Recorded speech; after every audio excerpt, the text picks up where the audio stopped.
రోషిణి చేసిన తప్పు దాచకుండా చెప్పి అన్నయ్య గారిని పెళ్లి కొప్పించమంటే నిజాన్ని ఎందుకు కప్పిపెట్టారు?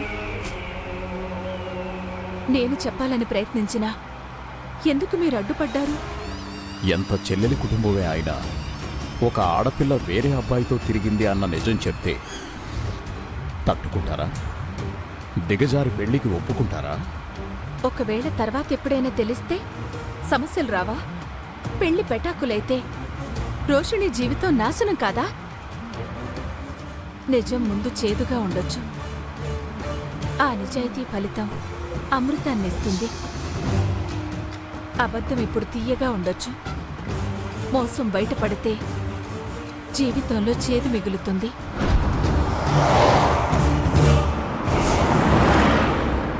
నువ్వు చెప్పే నీతులు పుస్తకాల్లో చదువుకోవడానికి బాగుంటాయి. ఈ రోజుల్లో డబ్బుంటేనే జీవితం అమృతం, లేకపోతే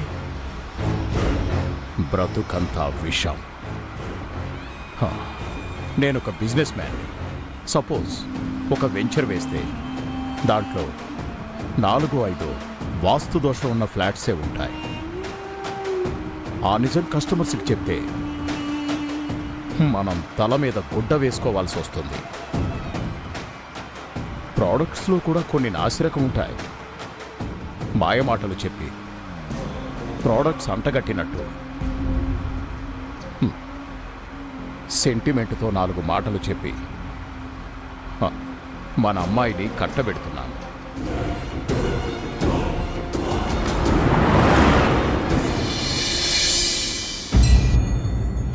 రా అన్నయ్య. చెప్పేంటమ్మా? నువ్వు రా చెప్తాను. పంతులు గారు, చెప్పమ్మా. దోష పరిహారానికి పూజ చేయండి. గోత్రనామాలు నక్షత్రం చెప్పమ్మా. మృగశిర నక్షత్రం, నారినొల్ల గోత్రం, పేరు కాశీ.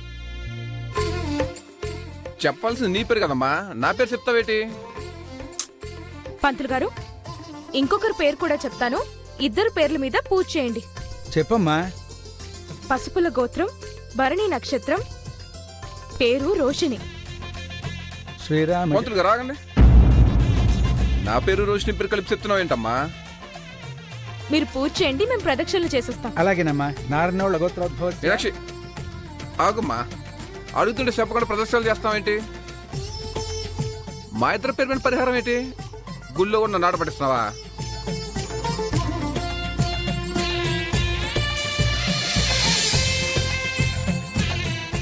మీనాక్షి,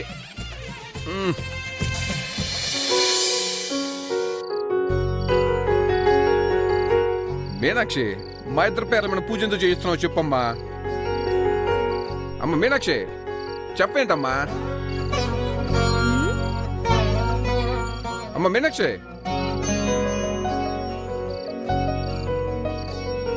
మీనాక్షి ప్రదక్షిణలని ఇప్పుడు కానీ చెప్పు.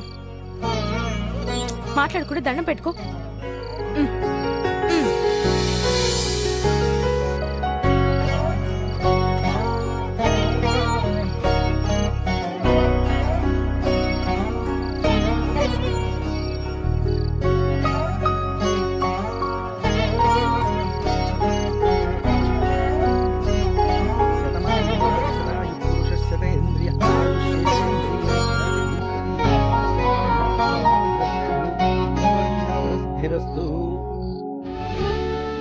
ఇప్పుడు కానీ చెప్పమ్మా. మీనాక్షి,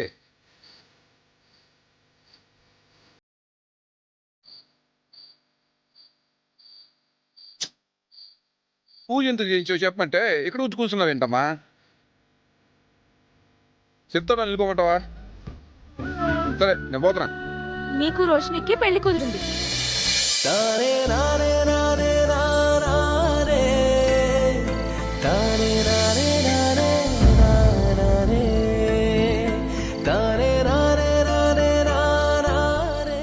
ఊరుకోమ్మా, నువ్వు నీ అటకారాలు. దేవుడి గుళ్ళో కూర్చొని ఎవరైనా అబద్ధాలు చెప్తారా?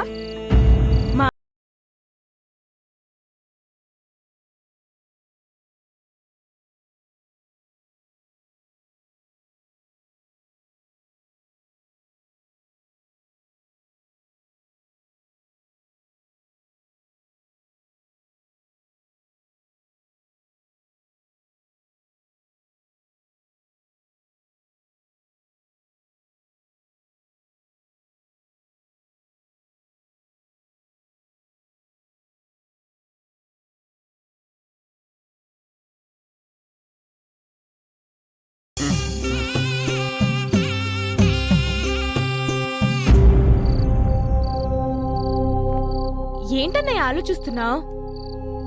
మామయ్య అంటే అమ్మ కోసం ఒప్పుకొని ఉంటాడు. మరి రోషినికి ఇష్టం ఉందో లేదు కదమ్మా. ఎందుకన్నయ్య అనుమానం? వదిన ఇష్టం ఏంటో తెలుసుకుని మామయ్య వాళ్ళు వచ్చుంటారు కదా. ఆ పిల్ల గొప్పింతో పెరిగిందమ్మా. తండ్రి చెప్పాడని మనం చంపుకుందేమో. అనవసరమైన అనుమానాలు పెట్టుకోద్దన్నయ్య.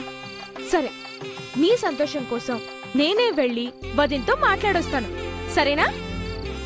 సరే, పద పద.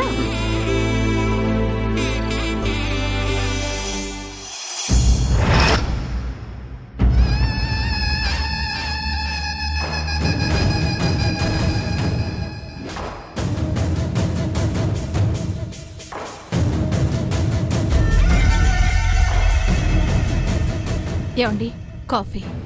అక్కడ పెట్టు. రాజలక్ష్మి, ఆ? వెళ్ళి డోర్ ఓపెన్ చేసి రోషిణిని తీసుకురా. వెళ్ళో.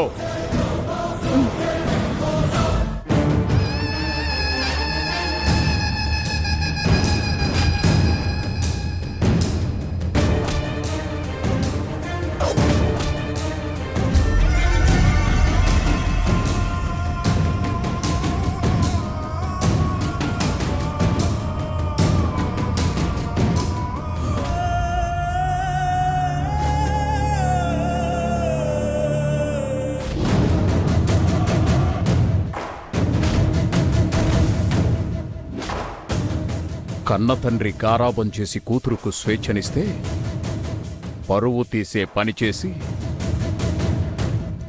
ఇలా గదిలో బంధించాల్సిన పరిస్థితి తీసుకొచ్చి బాగా బుద్ధి చెప్పావు. జరిగిన దాని గురించి మాట్లాడడం, బాధ పెట్టడం ఎందుకండి? జరగాల్సింది చెప్పండి.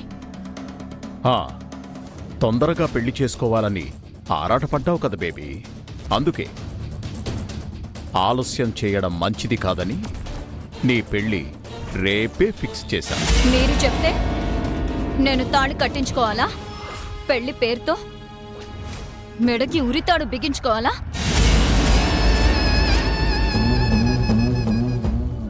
నువ్వు చెప్పావని నిన్ను కన్నానా?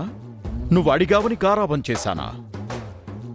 కాస్ట్లీ మొబైల్ కొనిచ్చినప్పుడు నన్ను అడగకుండా ఎందుకు కొన్నారు అని నువ్వు నన్ను అడగలేదే.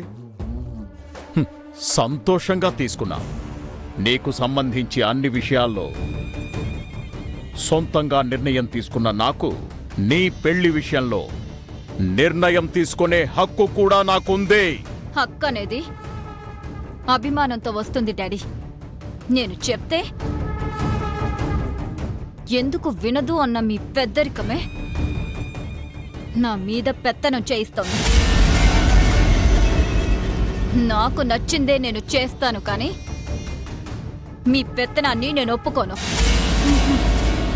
ఆడపిల్లకి శరీరము, స్వరము అదుపులో ఉండాలి రోషిణి. ఏది కంట్రోల్ తప్పినా జీవితం గతి తప్పుతుంది. నువ్వు అతిగా మాట్లాడితే నా చెయ్యి అదుపు తప్పుతుంది.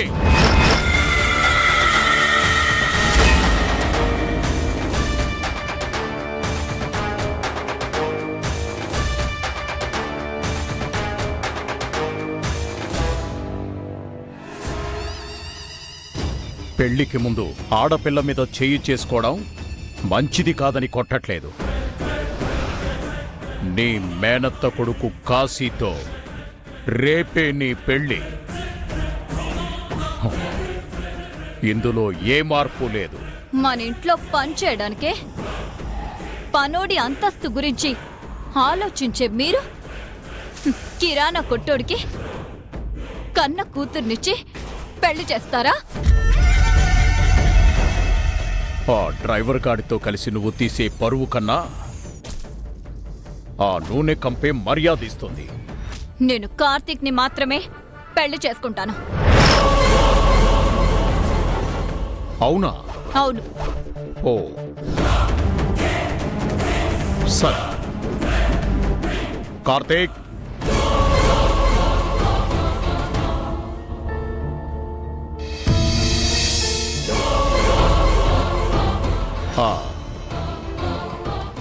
వీణ్ణే కదా నువ్వు పెళ్లి చేసుకుంటానంటుంది? అవును. వీడు చస్తే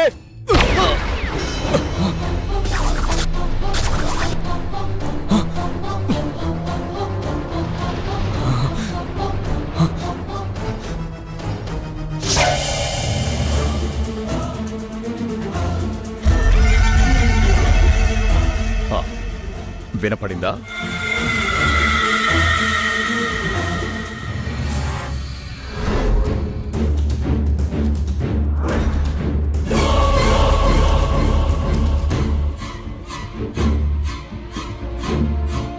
రోషిని, రోషిని,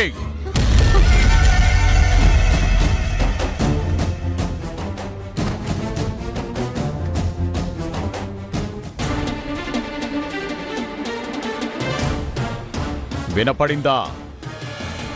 రేపే కాశీతో నీ పెళ్లి. వెళ్ళి నీకు కావలసినవి కొనుక్కో.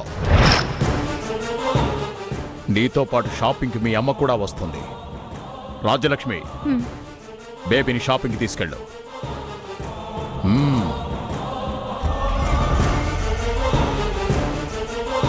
షాపింగ్కి వెళ్తాను కానీ రాజ్యలక్ష్మి మాత్రమే ఇంటికి తిరిగొస్తుంది. నేను కార్తీక్ అట్నుంచటే మాకు నచ్చిన ప్లేస్కి వెళ్ళిపోతాం. అత్తయ్య అత్తయ్య పెళ్లి కుదిరిన సంతోషంలో అన్నయ్య వదిన కోసం ఇవన్నీ పంపించాడు. వదిన, ఏది వెనక్కి తిరుగు.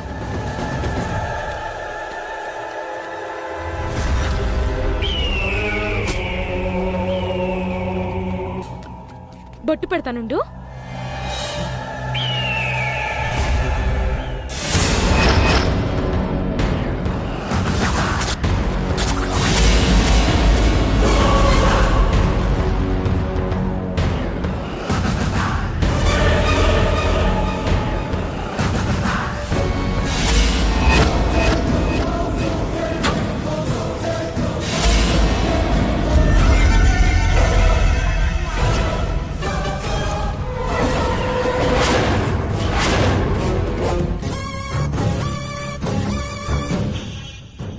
నీకు ముందే చెప్పాను, ఈ బొట్టు నేను వేసుకున్న డ్రెస్కి సెట్ అవ్వదు అని.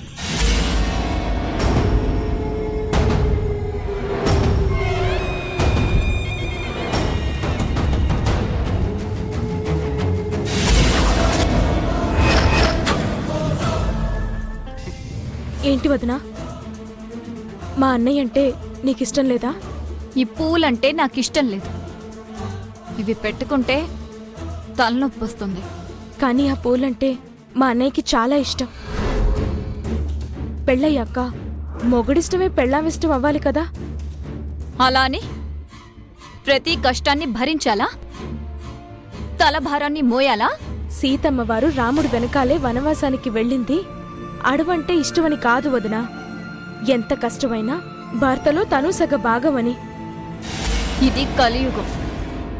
అమ్మాయిలకి ఏది నచ్చితే అదే చేస్తారు.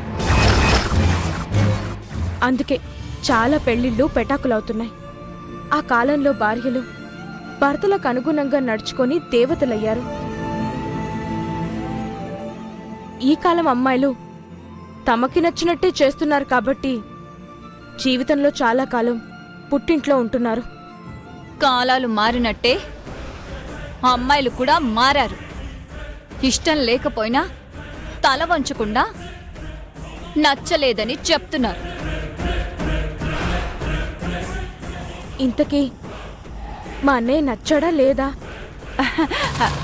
పూలు పెట్టాక నచ్చిందా అని తలని, ముహూర్తాలు పెట్టుకున్నాక వరుడు నచ్చాడాని అమ్మాయిని అడగకూడదు మీనాక్షి. తీరిగ్గా అభిప్రాయాలు తెలుసుకునేంత సమయం మనకిప్పుడు లేదు. ఏర్పాట్లు చూసుకోవాలి కదా. మీనాక్షి, పెళ్లికి మా తరఫు నుంచి ఇంకా ఏమైనా లాంఛనాలు కావాలేమో అని మీ నాన్నగారిని అడుగు. సరే అత్తయ్య. వదినా,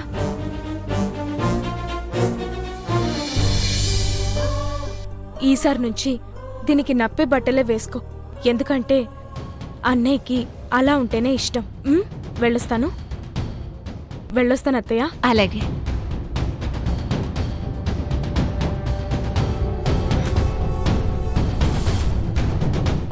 నువ్వు వెళ్ళి ఫ్రెష్ అయ్యిరా, షాపింగ్కి వెళ్దాం.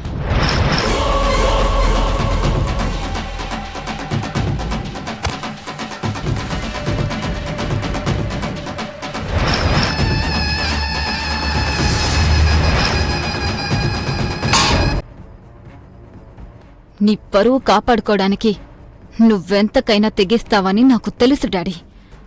నేను కూడా అంతే. నాకు నచ్చింది చేయడానికి ఎంతకైనా తెగిస్తాను.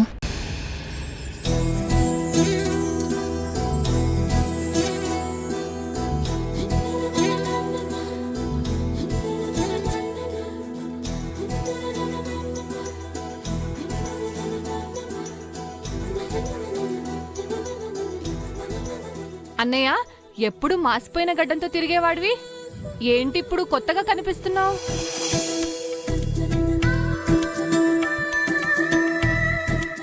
ఓహో, పెళ్లికల వచ్చింది కదూ. అబ్బో సిగ్గే. అన్నయ్య, అమ్మ పోయిన తర్వాత మన ఇంట్లో జరిగే మొదటి శుభకార్యం నీ పెళ్లికి ఆడపడుచు లాంఛనంగా నాకు ఒక మంచి పట్టు చీర కొనివ్వాలి. నాకు కూడా డ్రెస్సులు కొనివ్వాలి మామయ్య. అందరూ ఆడపడుచు లాంఛనం అంటూ అన్ని వాళ్ళకి ఇస్తే మగపిల్లలం మా పరిస్థితి ఏంటి? ఆ ఆచారం మనమే మార్చాలి. నాకు మాత్రం మగపడుచు లాంఛనం కింద ఒక 10,000 ఇచ్చుకో.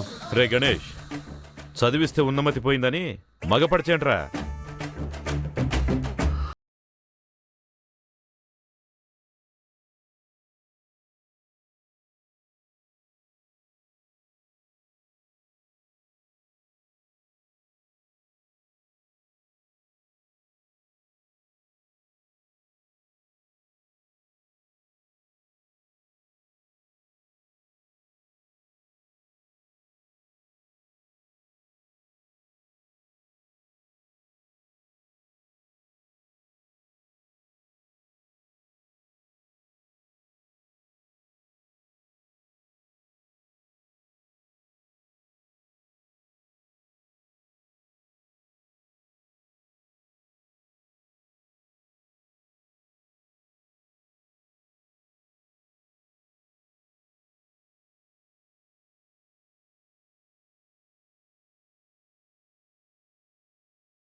ఇక నుంచి నీ ఇష్టాలే తన ఇష్టాలు కూడా అంట.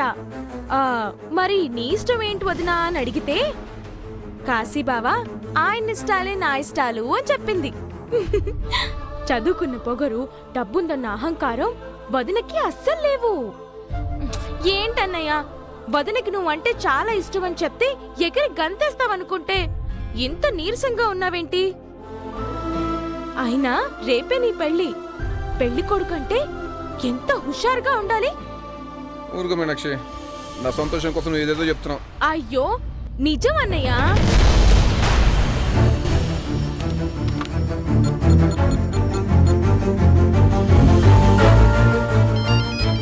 అదిగో ఫోన్ కూడా మోగింది, ఎవరో చూసేస్తా.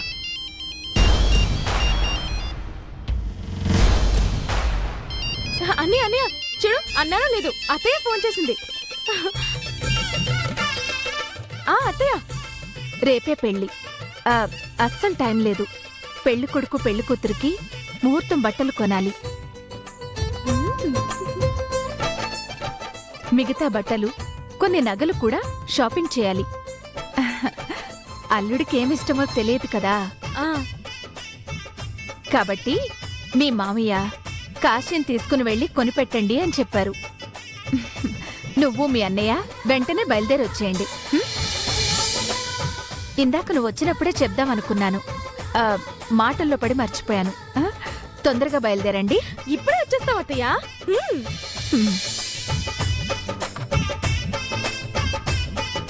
చూసావా అన్నయ్య, నేను చెప్తే నమ్మలేదు. పెళ్లికి బట్టలు కొనడానికి వదిన అత్తయ్య వస్తున్నారంట, నేను తీసుకొని రమ్మన్నారు.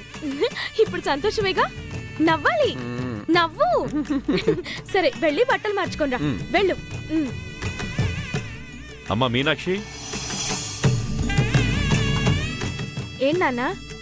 ఇదిగమ్మా, ఈ డబ్బు తీసుకెళ్ళి వాళ్ళ స్థాయికి ఏమాత్రం తగ్గకుండా మీ వదినకి మంచి చీర తీసుకో. అబ్బో సరే నాన్న.